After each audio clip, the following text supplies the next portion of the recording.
අද මට විශේෂ දවසක්. මොකද කිව්වොත් අද මම යනවා විශේෂ කෙනෙක් හම්බෙන්න. අපි එහෙනම් යන ගමන් කතා කරමු. ඔයාලට මතකද අපේ ළමා කාලේ ලස්සන කරපු ටයිමාමව? අන්න එයාව හම්බෙන්න තමයි මම අද යන ගමන් ඉන්නේ. මුහුත මගේ ගොඩ බිමයි නව මගේ නිවසට සමයි සියලු අයිබෝන් සර් මම අදාවේ සර් එක ටිකක් කතා කරන්න. ඇත්තටම ලුයිස් මටත් සතුටුයි මේ අලුත් පරම්පරාවේ අයත් මාව හම්බෙන්නේ මේක ගැන. Remember these shows? නව මගේ නිවසට සමයි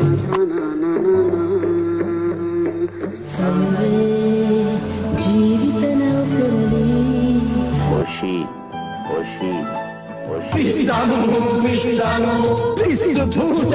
අපේ ළමා කාලේ ලස්සන කරාට ගොඩක් ස්තුති සර්. එක ඉතින් මගේ සතුට නෙල්විස්.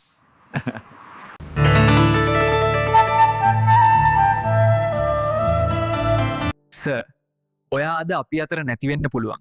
එත් ඔබතුමා කරපු ඒ ලස්සන මැජික් අපි අතර තවම ජීවමානයි. කලාකරුවන්ට, ගුරුවරුන්ට, අතීතයේ ලස්සන කරපු අයට මට කියන්න තින්න එකම වචනයයි ස්තුතියි හැමදෙටම.